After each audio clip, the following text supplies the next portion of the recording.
And welcome back to Automotive Anatomy. Today we have Jose. Jose, thank you so much for making the time for us, man. Thanks for having me. No, thank you, man, for making the time. I know it's a little bit early, but it just helps. As you can tell, there's no traffic and we got some stuff out of the way. And I think, we don't have something that's relatively stock. So that kind of worries me a little bit when there's more, normies out there. So thank you for making the time, Jose. So what are you driving today, man? This is a 1990 Civic Wagon DX front-wheel drive. Front-wheel drive, okay. And we see that's a little bit nose heavy. We'll see why. But a wagon, man. Before we start talking about this amazing car, tell us a little about yourself, Jose. When do you remember thinking, I like cars, this is the hobby that I want to pursue? Probably, I mean, like everybody started with Hot Wheels, right? And then from there, got into cars. I remember Honda specifically, probably when I went to, the original OG street racing back in Ontario, and I started seeing these cars, and I'm like, man, they kind of grew on me. And then I lived next to Gaudi Honda at the time, so I would see the cars when they were still brand new at the dealership, and I was like, okay, I like them. So that kind of sparked the interest, and then on the golden era. Yep. Man, was it always Hondas, or did you grow up in a different type of style, like, I don't know, hot rods, lowriders? No, I have a I can appreciate all of them, but I think it's always been Japanese imports. I had a 72 Celica a long time ago. GT or non-GT? I don't remember. It was a Smiley. It was okay. Had an 18R G swap with a dual side draft 45s cool. on it. It was nice. I got it from a friend, Jason. But then previously I had a Celica also. My first car was a 63 Bug, so I love that car. Regret selling that one or what? Yeah, but at the time, they were dime a dozen. Yeah. So now you can find anything in the 60s. Yeah, that's cool. Okay. Yeah. So you've had your fair share of different type of cars, and then you kind of transitioned to the Honda world, or the 90s, 80s era. What becomes your first Honda? I had a base model, 90 Civic base model with the 4-speed transmission and the vinyl interior. That was my first Honda. A wagon? No, it was a hatchback. A hatchback. Yeah. 4-speed manual. Yeah, it's old school, dude. They're rare. I didn't even know. And did you pick it up from the street? Were you in high school or what? No, we picked it up from it was a little used car lot, and my dad fronted me the money for that.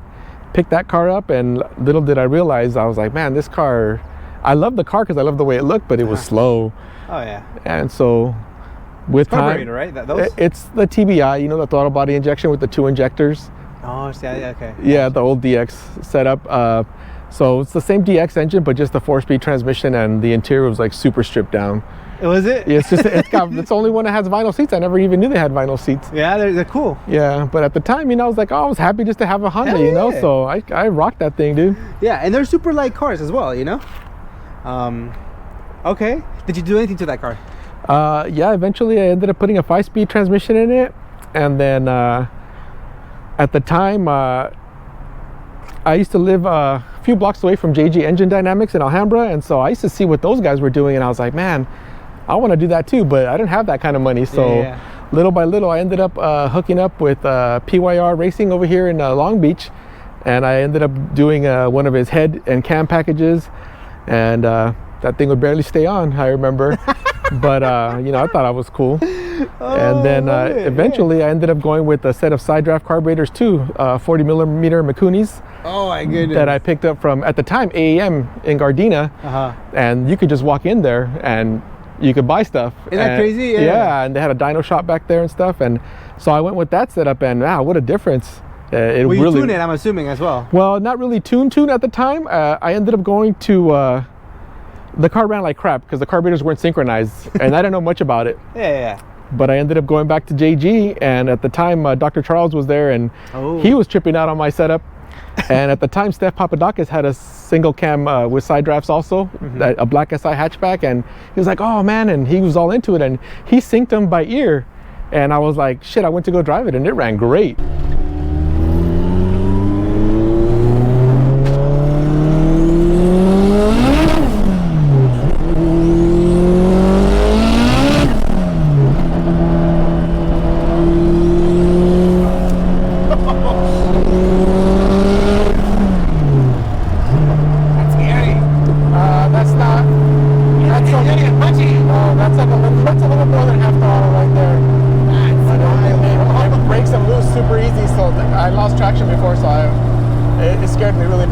on the freeway.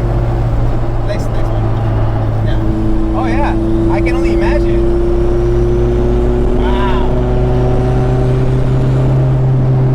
Even on fifth gear, it feels like it just still goes. Oh yeah. The lag, you know, it's there, but Yeah. you know, that's crazy.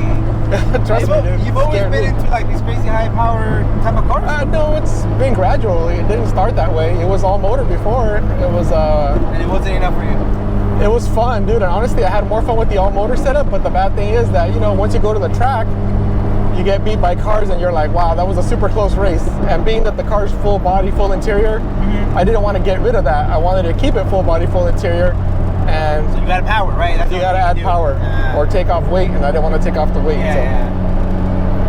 But once it's cruising, I mean, obviously you still have to check all your levels and everything. It's a very comfortable car because of the interior. I love it, dude. And this chassis in particular, I love the headroom. It's very practical. Yes. That's how it started off as a daily driver. So that was ideal, right? that was, yeah, well, like a, you know, daily driver with, you know, some nice mods and a swap, but nothing crazy. And then it just kind of evolved. Here we are, hood exit. Yeah. This specific wagon. This wagon I bought, I've had it for like over maybe like 23 years or so, but I bought it from a gentleman who used to own or at the time he owned a little car rental business out of Ontario, California, and he put it up for sale. I might have been the Recycler or Auto Trader, one of those back then, and I just remember going there and I saw the car and I knew I wanted a wagon, and it was pretty complete. He had given it to his son. His son put a little stereo unit and put some tweeters in the doors, and he didn't like it after a while, and he's like, you know what, I got to get rid of it. So I'm like, all right, cool. So I was happy with it. I got it. My compadre went with me to go check it out, and yeah, I've had it since then. So since 2001-ish, 2002-ish. About, yeah. Man, you say you specifically wanted a wagon. Yeah. What was that? Just no reason? It was just like the third window or family or? At the time, there weren't any that were fixed up. I think I saw one, and Gotcha. That was at Pomona when they used to have street legal drags out there.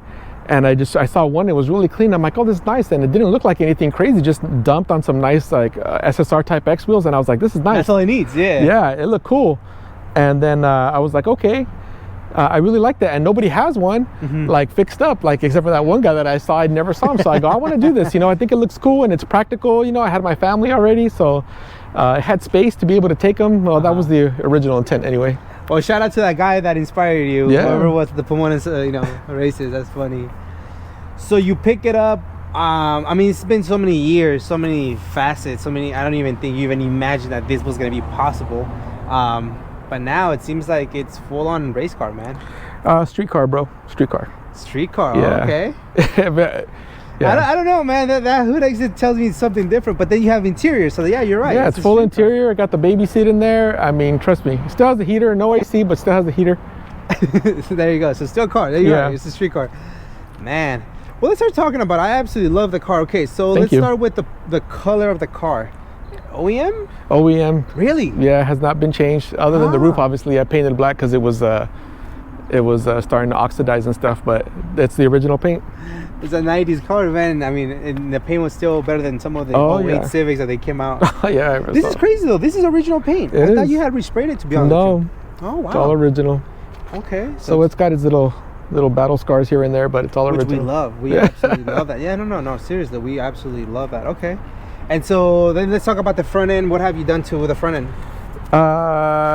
Stock, dude. Other than the hood exit I ended up I cut the headlight to make an air intake.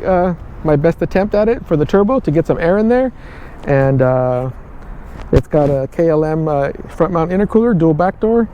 Wow. Yeah, not much to it. Not much to it. It just sticks out. Yeah, that's about the biggest I could fit in there and still fit the OEM bumper. Yeah, you did a great job of just cutting in and still like making it, part of it, so it doesn't look too out of place. Yeah, I didn't want to. I've seen some people just knock out the bottom of the bumper. I didn't like that. I wanted to keep it at least a full bumper, you know. Yeah. And the lip. I mean, what kind of lip is it? That lip is I got it on eBay, bro. It's a Charge Speed style. It's great. Lip, and yeah, I think it fits these cars pretty damn good. So I liked it. The fitment looks pretty good on it. It is actually.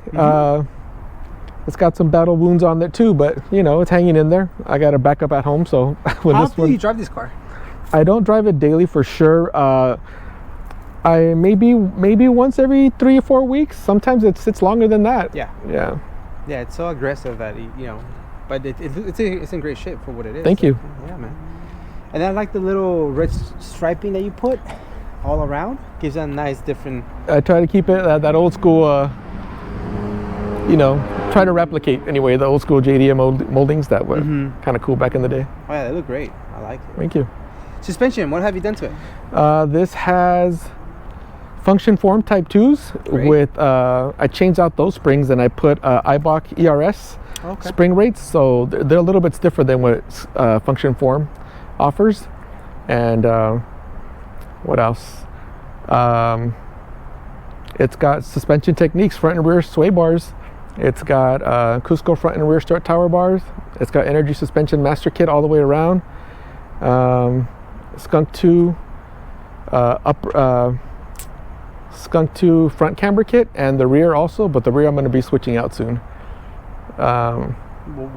You're looking for more adjustability, or no? Skunk 2 has an issue with their bushings and they don't last. Oh, gotcha. Okay. So instead of keep swapping out bushings, I'd rather just get something else. Yeah.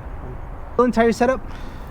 These are work equipped 40s with they're 15x8 with the plus 35 offset, and Toyo R888Rs 205 5015 all around.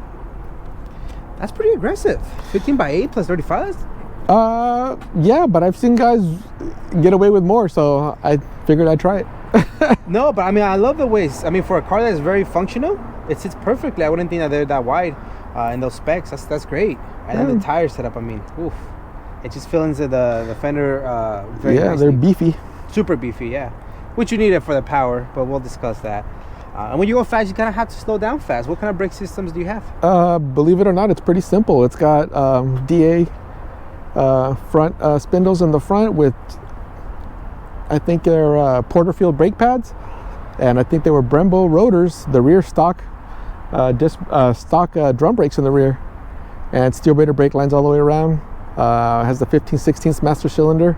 Oh, nice. And that's it. Pretty simple. If it works, it works. It works. We're not gonna reinvent the wheel per se. Now, reason for keeping the drums is just because they're lighter. Or you see the need to change it for your needs. The rear wheel disc brake conversion was a little bit tricky for these. It's not the same as any other DA or EF. The trailing arm is longer, so it's not a direct swap. Oh, okay. I've looked into it. There are a couple of guys that make a bracket setup to be able to convert it to disc brake in the rear, but it's not a complete kit. So you'd still have to kind of figure some stuff out. And at the time, I was like, well, it works fine. I'm not going to mess with it now.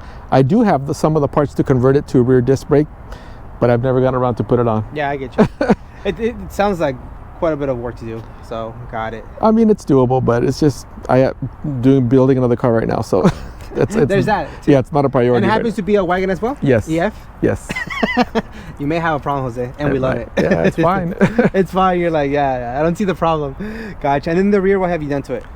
The rear, it has a drag wing by these guys, Yellow Custom Parts, YCP Aero Squad out in Mexico. So shout out to them. I really like it. It came out really nice.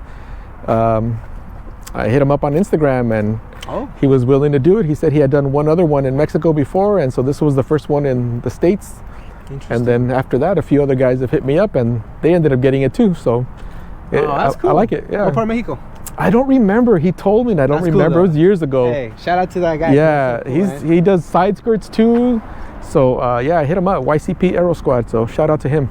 That's dope, man. It looks so nice. I mean, the measurements there, seems like everything, he nailed it perfectly. He did. He did a really good job. The only thing I had done is I added these little rods, and then I had changed these out, the little supports. I had his name's Beto, works out in Ontario. Okay. He did that for me, and I really like how that came out. So the wing comes with just this support or no supports at all? It comes with this support and a little L bracket.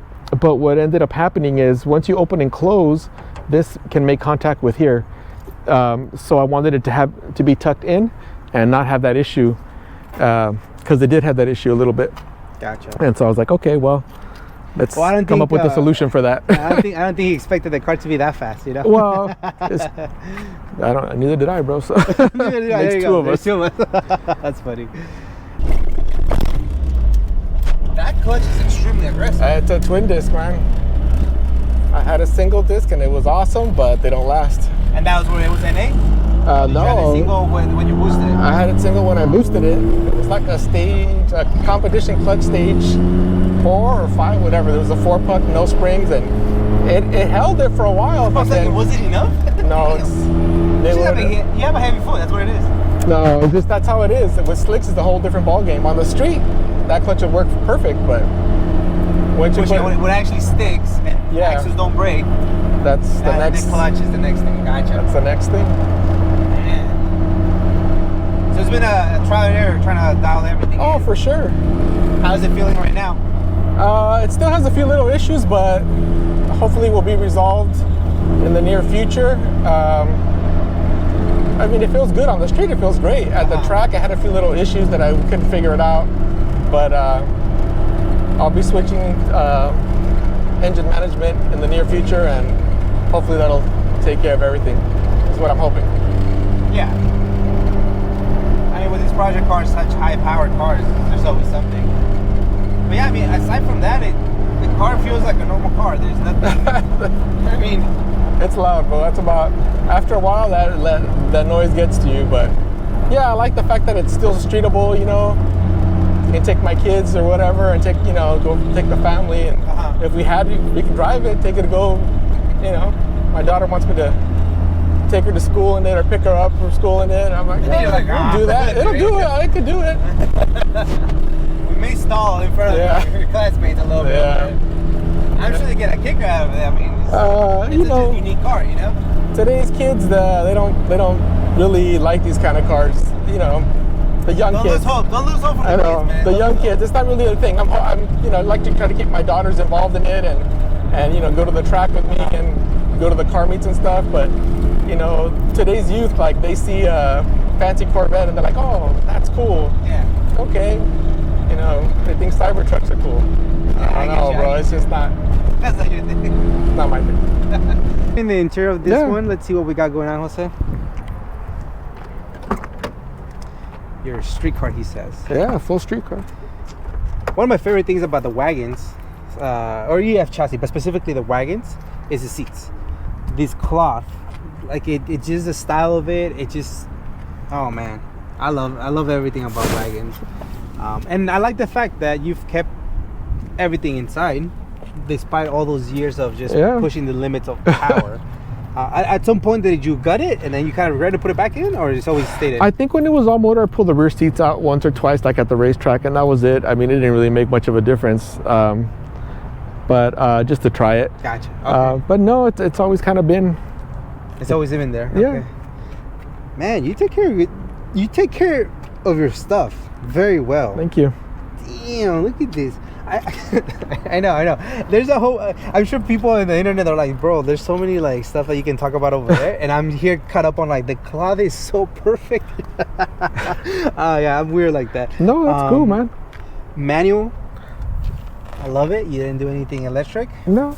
Perfect. Keep it all OG. Okay.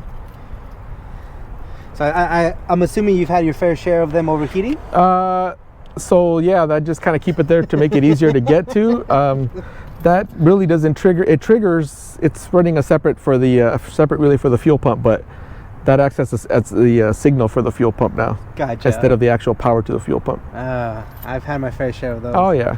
All right, finally, let's talk about what other people want me to talk about. When you're caught up on the cloth, my apologies. Tell me about the interior. What do you got? Wheel steering, shifting assembly, and then what all these gauges do, man. Well, Momo steering wheel right there. It's the Momo Race. It's I got a combination of autometer gauges and some AEM digital gauges there too.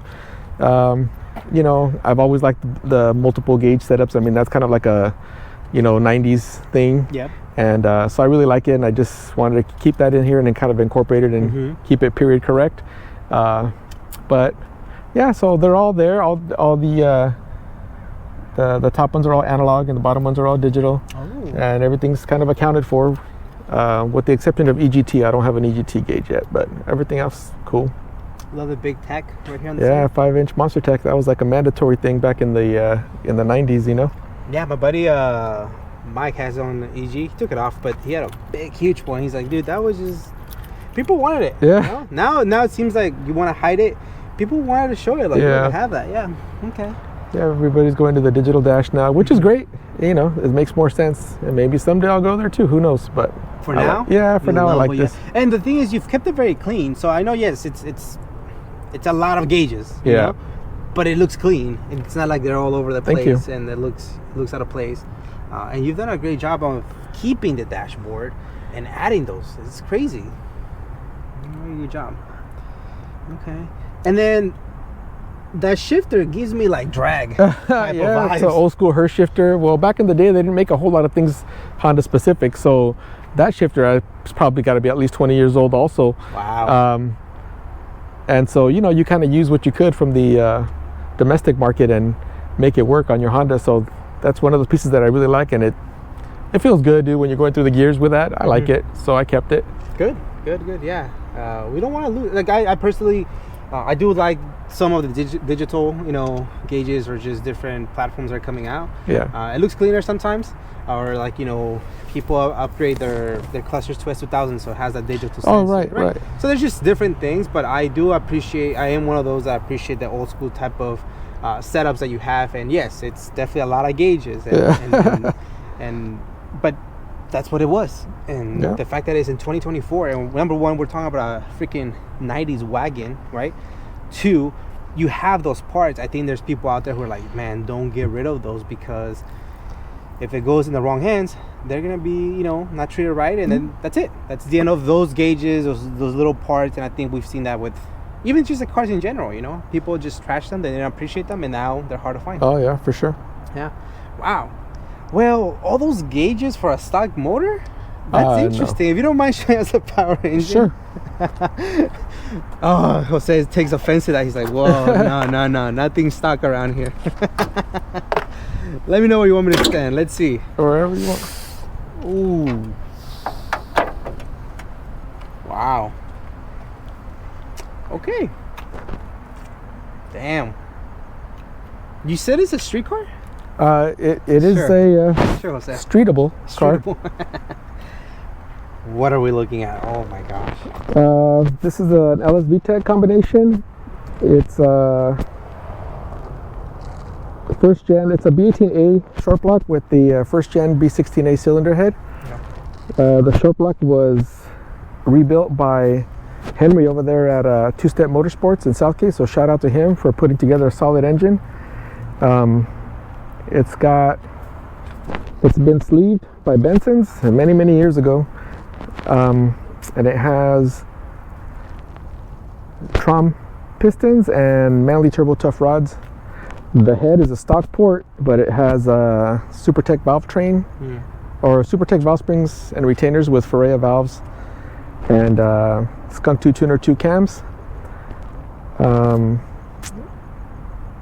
And the transmission is stock GSR gears with, it's got a wave track LSD in there with a Speed Factory shift change assembly. And that's about it for the trans. It's got a competition clutch twin disc on it. Stage 12, you said? Yeah, feels like it. I mean, it's not really meant to be driven on the street, but you know. Well, thank you for being here. Yeah. And it's got an Edelbrock Victor X intake manifold, and what else?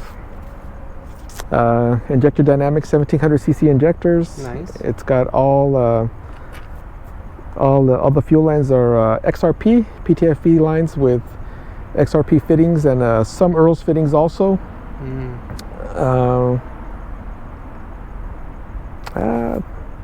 That's pretty much it for the long block and the trans, and then the turbo setup.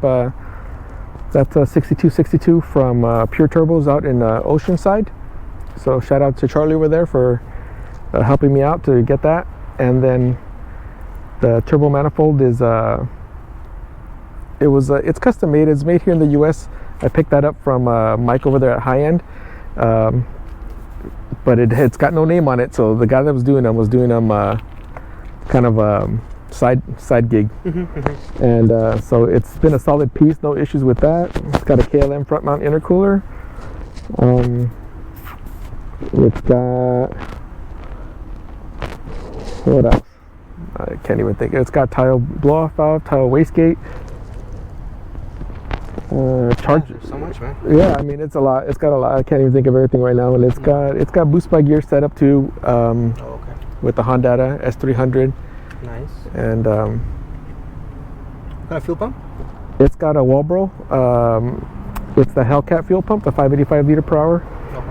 Okay. Yeah. Nice fuel pressure regulator. Yeah. Air motor fuel regulator. Earl's filter. What kind of gas is it running on? It's tuned on 110. 110. So it's leaded fuel.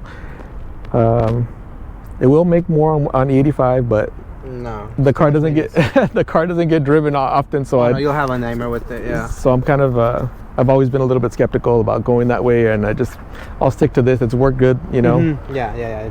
It's a lot more maintenance that you have to do. Gotcha. Yeah, there's nothing else I can think of, man. This is What else? crazy setup. I'm sure there's more. I can't think of it. These up pipes were a lot of the fabrication was done by my friend Julio Reyna, and he took care of the up pipes and that custom front mount down there, and he did the lower radiator support and a few other odds and ends. And he's also helping me a lot on my other wagon too. What kind of radiator? This is it's really low. It's an eBay Scirocco radiator. I love it with the little bracket. Yeah. That's cool. And it's got so my friend Julio made that lower radiator support. You can't really see it, so it sits lower. But at the time, nobody made anything for it, you know.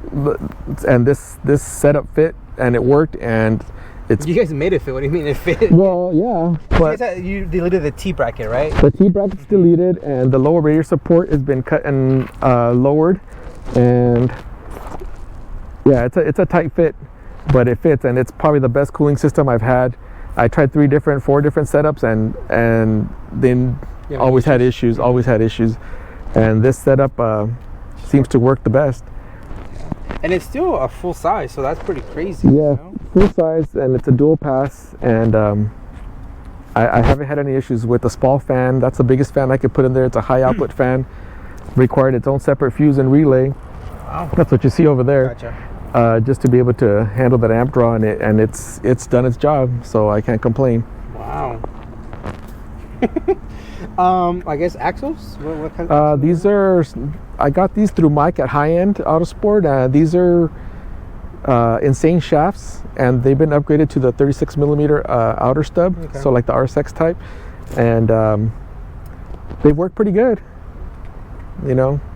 And if I ever have an issue, I know that guy takes care of them, so I appreciate that. That's cool. That's a good feeling. The wiring? This is a rye wire harness. So clean, yeah, because there's not that much wiring for all this stuff that you have. Yeah, it's I don't remember the specific level or whatever it was, but it's their nicer one, not the motorsport like racing grade or whatever, but it's still not their basic one. I can't remember what it's called. You've deleted the DZ as well? Yeah. That's It's cool. coilover plug. That's all run through a Honda CPR along with the Honda S300. Wow. It's amazing, man. This Thank you. Yeah. That's what dreams are made of. Yeah, seriously. You said it's boost by gear. I guess what is the most boost you have been able to push, and the tuning number, if you don't mind sharing? It was tuned to it was between 24 and 25 pounds, and the it made That's a lot. yeah, it made about it made a little over, it was like 575, 578, something like that, and I don't remember the torque number. And shout out to Kevin over there at KV Tuned. He did a really good job tuning the car and helping me troubleshoot it, and setting up the boost by gear, and setting up the two-step, and helping me out at the racetrack to get it all dialed in. So he does a good job over there. That's insane. So right now it's not pushing that much power, or is it? It's set up to do it, but Okay. I just don't get up on it all the way because it's, Scary. well, yeah, loss of traction. It doesn't go anywhere. It just spins tire. Yeah, gotcha. Man, so much. I don't even know what to say. But this last setup, how long you've had this setup? It's been at least a couple of years, probably more. It's been reliable though. It's been good. I mean, you know, like I said, the original sleeved engine had an issue, and with one of the cylinders, and I ended up taking it to Henry over there at Two Step, and he redid the whole engine for me, and I haven't had any issues since. Oh, that's a good feeling. Yeah, so he took care of me. Previously had a different turbo setup. It had a full race Pro Street EF manifold with another dual backdoor setup, and it was good. I liked it too. Smaller turbo. I had a lot of fun with that one too, and then I just ended up. It wasn't. Well, I started changing one thing, and then you know what happens. I'm already here. Oh, so at the time I took the motor out, I was like, oh, to get it redone. I was like, well, I'm already here. I might as well change the setup. Now's the time to do it, and then you know it escalated, and here we are. It escalated, yeah. Do you not see it escalating anytime soon because you're building the other car, or is there any future plans? Future plans, it's gonna go with the Haltech engine management. I already bought all that stuff with the wiring harness and the fuse and relay box and everything from Kevin over there at KV2, and I'm waiting to install that. And that's probably the next big thing. As soon as I finish the other car, I'm gonna do that, but I don't want to have two cars down at the same time, so yeah, I'll just wait. Yeah, I'll wait till I finish that one, and then this one's going into to Kevin. Wow. Yeah, there's just nothing else I can think of, man. Great job. Thank you. Thank you for putting it down for the EF community and the Honda community in Southern California, man. This is cool. Like someone with such OG, you know, thank you. status. That's cool, man. I love it. Gosh, dual overhead cam, you know, little. That's so cool. So K's not the way for you, apparently. So. No, nothing wrong with K. I mean, they make power, no doubt. You know what I mean? I just think the B series is kind of, you know, to keep it OG and keep it period correct. I like the B series in here. And at the time they were plentiful and easy to find. Now they're getting a little bit more expensive and rare, but I just really like the setup. It's super simple, and you know, maybe someday K. Not in this car, but you know, some other car. Who knows?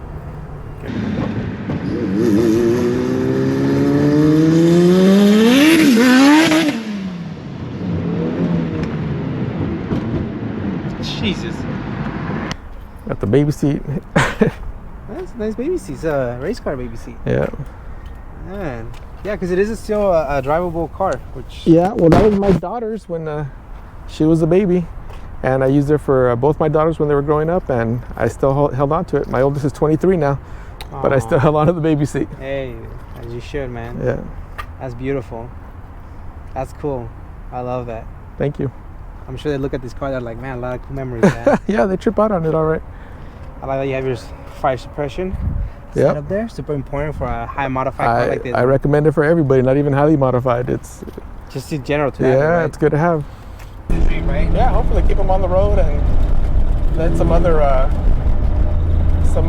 future enthusiasts get into them and enjoy them and keep them on the road. Like you mentioned, the visibility on this car, the feel of this car, like you can't match it. That's why the wagons, the Civic EF wagons, are my favorite wagons, and probably my favorite Civic. Just something about them when you're here, the way you sit, it fits perfectly. I don't know, man. I love them too, bro. Trust me. Especially when they make that much power. I think it's a little too much power for me. You can run through this driveway. It's a little too much power for me now because then it just becomes scary, like you mentioned. You know? Yeah, I mean it's moderation. You gotta. Says the guy who started NA now. Well, yeah, but I really don't open it up too much unless we're at the track. Then I go, you know, two-step it and full throttle. That's scary. Well, then you need a cage. Well, that's the next thing. That's the next thing? Keep a cage with the interior inside? Well, that's I'm at that point right now where it's kind of like, what do you do now? You keep it a street car or you go You're that race borderline, car? right? Yeah. I mean, I would say you're already power-wise, you're already over, so now it's just you making a decision whether you want to strip it or you just want to... And that's... Or lower the boost, and I don't think that ever happens with you guys, man. Yeah, just keep it. Boost never goes down, boost goes up. Yeah, exactly. That's crazy. That's how it is. I want to shout out, first of all, God. You know, it's important to, without God, none of this would be possible, you know? Love it. So, and I shout out my wife, Lisa, my daughters, Sophia, Samantha, and Luna for supporting my my little addiction that I have going on here. Shout out to there's a few people that I've I think helped me, maybe without even knowing so much. My friend George Hernandez from Southgate Auto Electric, he was like a mentor to me, and I learned a lot from him just hanging out at the shop over so many years. Robert Velas, aka VW Kid, he's also one of my mentors when I first started off at Mercedes and also in life. So big shout out to Robert. Shout out to Kevin at KV Tune. Thanks for helping me out with the car, getting me dialed in and squared away. He does an amazing job over there. And with all the guys at the KV Tune camp, they're always helping me out when I'm at the track and getting this car going and pushing it when stuff breaks. Also, Henry at Two Step Motorsport, thanks for the engine setup, Henry. It turns out great. I really like it. Does an amazing job over there. Also, Mike over at High End Autosport, supplying me with good parts and always going above and beyond to help source some parts for me. My friend Steve Areno, he's always helping me find parts and doing the footwork for me when I can't. Good friend. Yeah, good friend. My other friend Mandolin, who always helps me out at the track. He's track support, helping me change tires and do all that good stuff. And last but not least, to my late wife Rita, who passed away. But she always supported what I do. Thank you, Jose. Thank you. I appreciate you the time, man. And you're gonna be motivating towards a lot more people. So just I can say thank you for the time, thank you for the opportunity, and yeah, man. All the people that you mentioned, I'm sure they're always smiling because they know that you're doing something that makes you happy, and it's bringing a lot of inspiration to the rest of us, man. Thank you, man. Thank you for the time, man. Appreciate you. Appreciate you.